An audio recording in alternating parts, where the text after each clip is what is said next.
मेरे YouTube channel astro Naresh पर आपका स्वागत है। नमस्कार, मैं हूं नरेश कुमार। यदि आप चैनल पर पहली बार आए हैं तो इसे सब्सक्राइब जरूर करिए और यदि आपको ये कंटेंट अच्छा लगता है तो इसे शेयर जरूर करिए। इससे हमें हमारी हौसला अफजाई होगी और हम इस तरह का और बेहतरीन कंटेंट आपके लिए लेकर आ पाएंगे। बात चल रही है फरवरी महीने के राशिफल की और आज बात करेंगे मकर राशि की। मकर राशि के लिए फरवरी का महीना कैसा रहेगा, इसकी जानकारी देंगे। सबसे पहले ये बताएंगे कि ग्रहों का गोचर जो है वो किस तरह से रहेगा मकर राशि के लिए। मकर राशि के लिए 1 फरवरी के दिन में सूर्य लगन में गोचर कर रहे हैं, यानी कि मकर राशि में ही जो है वो सूर्य का गोचर हो रहा है। इसके बाद दूसरे भाव में शुक्र और शनि का गोचर है, तीसरे भाव में गुरु गोचर कर रहे हैं, राहु चौथे भाव में है और पंचम में मंगल और चंद्रमा का गोचर हो रहा है। 10वें भाव में केतु है और 12वें भाव में बुध का गोचर हो रहा है। ये जो गोचर के लिहाज से हम यदि बात करते हैं तो कोई बहुत ज्यादा अच्छी स्थिति नहीं है। सिर्फ शुक्र का गोचर जो होता है वो दूसरे भाव में अच्छा माना जाता है। राहु जो है वो चौथे भाव में गोचर अच्छा नहीं करते, गुरु जो है वो अच्छा नहीं है तीसरे भाव में गोचर, मंगल चंद्र का गोचर जो है वो पंचम भाव में अच्छा नहीं है। तो फिलहाल गोचर की स्थिति के लिहाज से यदि हम देखते हैं तो स्थिति 1 जनवरी के दिन ज्यादा अच्छी नजर नहीं आती है। हालांकि ये चीजें चेंज होंगी। बुध लगन में आ जाएंगे। बुध जो है वो 12वें भाव में अच्छे नहीं होते, लेकिन लगन में आकर थोड़ा सा बेहतरीन हो जाएंगे। 7 फरवरी के दिन 13 फरवरी को सूर्य का राशि परिवर्तन होगा, सूर्य दूसरे भाव में चले जाएंगे और लेकिन सूर्य का गोचर भी दूसरे भाव में अच्छा नहीं होता, सूर्य तीसरे भाव में अच्छा रिजल्ट करते हैं। इसके बाद जो अगला गोचर होगा वो शुक्र का गोचर होगा। शुक्र तीसरे भाव में आ जाएंगे, उच्च के हो जाएंगे 15 फरवरी को, लेकिन ये गोचर आपके लिए अच्छा है। शुक्र का गोचर आपके लिए अच्छा रहेगा, बुध का गोचर ठीक हो जाएगा और जो है वो सूर्य का गोचर अच्छा नहीं रहेगा, क्योंकि 3 गोचर होंगे फरवरी महीने में। लेकिन इसके बावजूद क्या स्थिति रहेगी फरवरी महीने में आपकी कारोबार की, काम की, प्रोफेशन की, आपकी एजुकेशन की, आपकी हेल्थ की और आपके रिलेशनशिप की, इस पर एक एक करके चर्चा करेंगे। फिलहाल सबसे पहले करते हैं काम की बात, क्योंकि केतु जो है वो केंद्र में गोचर कर रहे हैं 10वें भाव में और शनि अब तक लगन में थे। इसका मतलब 17 जनवरी से पहले जो स्थिति थी वो स्थिति अब पलट गई है और शनि की 10वीं दृष्टि आपके जो कर्म भाग से हट गई है। केतु वहां पर पहले से थे, तो वो जो चीजें हो रही थी, काम को लेकर टाल मटोल वाला रवैया हो रहा था या फिर काम जो है वो लिंगर ऑन हो रहा था, लटक रहे थे काम, वो सारे काम अब बनने शुरू हो जाएंगे क्योंकि शनि अब आगे निकल चुके हैं। तो ये स्थिति आपके लिए थोड़ी सी बेहतरीन हो गई है। हालांकि अभी भी सेटिस्फेक्शन वाली स्थिति नहीं आएगी, क्योंकि सेटिस्फेक्शन वाला जो सिनेरियो है वो अभी नहीं बना है। केतु वहां पर है, केतु डिससेटिस्फाई करते ही हैं। इसको हम यदि पॉजिटिव वे में लेते हैं, 2 तरीके होते हैं एस्ट्रोलॉजी को करने के या बताने के। यदि हम इसको पॉजिटिव वे में लेते हैं तो केतु आपको डिससेटिस्फाई रखेगा, यानी कि आप अपनी ही परफॉर्मेंस से खुश नहीं होंगे और ज्यादा बेटर करने की कोशिश करेंगे। ये इसका पॉजिटिव एस्पेक्ट है। यदि हम इसको नेगेटिव तरीके से सोचेंगे तो कोई भी बता सकता है यार 10वें में केतु आ गया है, अब आपका काम नहीं होगा। तो ये 2 एस्पेक्ट हैं, आप किस एस्पेक्ट से इसको लेते हैं ये आप पर निर्भर करेगा। लेकिन या जहां तक आय की बात है, इनकम की बात है, वो स्थिति आपके लिए अच्छी है। उसका कारण यह है कि आय भाव के स्वामी मंगल पंचम भाव में गोचर करके सीधा आय स्थान को देख रहे हैं। गुरु की दृष्टि पंचम भाव जो है तीसरे भाव में जो विराजमान है उसकी दृष्टि जो है वो आपके 11वें भाव पर बढ़ रही है। 11वां भाव आय का स्थान है।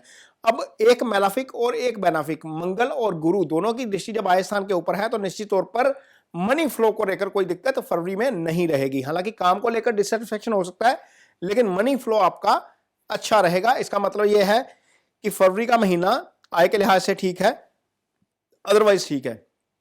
आपको अब क्या करना है, आपकी कुंडली में अष्टम भाव का स्वामी, ये मैं हेल्थ की बात कर रहा हूं, अष्टम भाव के स्वामी सूर्य बनते हैं और सूर्य इस समय लगन में है। अष्टम भाव जो है वो एक्सीडेंट का भाव है, सडन लॉस का भाव है, सडन प्रॉफिट का भाव है और लंबी बीमारी का भाव है। इसका मतलब है जब सूर्य लगन में आते हैं तो वो आपको अग्रेसिव बना देते हैं, आपको एरोगेंट कर देते हैं। वो चीज आपने अवॉइड करनी है। किसी के साथ कोई भी बात होती है तो कोशिश करिए कि उस सिचुएशन को अवॉइड कर दीजिए। कुछ पल के लिए अपने दिमाग को शांत करिए, थोड़ा पानी पीजिए, थोड़ा सा काउंटिंग कीजिए अपने मन में। कहीं पर भी ऐसी स्थिति आती है, क्योंकि ऐसी स्थिति आ जाती है नॉर्मली जब सूर्य लगन में होते हैं, तो आपको लगता है कि आपका व्यू पॉइंट ठीक है, सामने वाले का व्यू पॉइंट गलत है। ऐसी स्थिति में थोड़ा सा एनालिसिस करिए सिचुएशन को या पर्सन को जिसके साथ भी आपका कंफ्लिक्ट हो रहा है या डिबेट हो रही है या आर्गुमेंट हो रहा है, वहां पर थोड़ा सा सिचुएशन को असेस करिए और उसके बाद रिएक्शन दीजिए। रिएक्शन नहीं दीजिएगा, क्योंकि शनि दूसरे भाव में है, आपकी वाणी डिस्टर्ब कर रहा है। केतु की दूसरे भाव पर दृष्टि है, वो वाणी को डिस्टर्ब करेगी, इससे आप कंफ्लिक्ट में फंस सकते हैं। वहां पर नहीं फंसना है, ये आपको फरवरी महीने में ध्यान रखने की बात रहेगी। जहां तक आपकी ड्राइविंग का सवाल है, क्योंकि अष्टम का स्वामी जो है वो लगन में है, इसलिए ड्राइविंग भी थोड़ा सा स्लो करनी चाहिए। अदरवाइज बुध अपने भाव को देख रहे हैं, छठे भाव के मालिक हैं, 7 फरवरी तक देखेंगे तो वो हाउस एक तरीके से प्रोटेक्टेड हो जाता है। बहुत ज्यादा स्वास्थ्य को लेकर ज्यादा चिंता नहीं रहेगी, लेकिन ड्राइविंग आपको स्लो करने की जरूरत है और खान पीन की अपने जो आते हैं उनको थोड़ा सा कंट्रोल में रखना पड़ेगा। बहुत ज्यादा मसालेदार या जायकेदार ना खाइएगा, क्योंकि दूसरा भाव डिस्टर्ब है, वो ईटिंग हैबिट का भी भाव होता है, तो वहां पर आपको थोड़ा सा ध्यान से जो है वो काम करने की जरूरत पड़ेगी। आगे आते हैं रिलेशनशिप के की बात करते हैं, जो तो मैरिड कपल्स हैं, क्योंकि सूर्य लगन में है, सप्तम को देख रहे हैं, सप्तम को निश्चित तौर पर प्रभावित करते हैं, क्योंकि वो पाप ग्रह हैं, उन्होंने अपना असर दिखाना ही दिखाना है। तो ऐसा जब भी ऐसी स्थिति है कि आपका अपने पार्टनर के साथ कंफ्लिक्ट हो रहा है या किसी बात पर डिसएग्रीमेंट हो रहा है, तो वहां पर सिचुएशन को अवॉइड करने की कोशिश करिए, जिससे आपके रिलेशनशिप में जो है वो प्यार बना रहे और आपका तालमेल बेहतरीन बना रहे अपने पार्टनर के साथ, भले ही आप मेल हैं भले ही आप फीमेल हैं। सूर्य जो है वो फायरी प्लैनेट है, वो आपको एग्रेशन देंगे। कोशिश करिएगा कि इस एग्रेशन को अपने ऊपर हावी ना होने दे और आप अपने जो कूल माइंडेड के साथ जो अपना आचरण है वो कूल माइंडेड के साथ ही रखें, ताकि आपका कंफ्लिक्ट ना हो कहीं पर भी। जहां तक सिंगल्स की बात है, मंगल जो है वो पंचम भाव में गोचर कर रहे हैं, शुक्र जो इस भाव के स्वामी भी हैं और रोमांस के कारक ग्रह भी हैं, वो उच्च हो जाएंगे अभी 15 फरवरी को। तो इसी बीच वैलेंटाइन डे भी आता है। यदि आपको लगता है कि आपकी भावनाएं किसी के साथ जुड़ी हुई हैं, तो आप निश्चित तौर पर एक्सप्रेस करिए, आपको हो सकता है कि वहां पर पॉजिटिव रिजल्ट देखने को मिले, क्योंकि मंगल की स्थिति ठीक है और शुक्र की स्थिति जो है, जो रोमांस के कारक ग्रह हैं, जो रिलेशनशिप के कारक ग्रह हैं, वो ठीक होने जा रही है 15 फरवरी को। तो ये रिलेशनशिप की बात है। और आगे हम बात करेंगे आपकी स्टडी की। स्टडी के लिहाज से समय अच्छा है। गुरु जो है वो उच्च राशि में गोचर कर रहे हैं, हालांकि तीसरे भाव में है, लेकिन शनि से दूसरे हैं, तो शनि लग्नेश हैं, तो लग्नेश से दूसरे का गोचर शनि का अच्छा है, गुरु का अच्छा है, क्योंकि दूसरे भाव में शनि वैसे ही गुरु अच्छा फल करते हैं।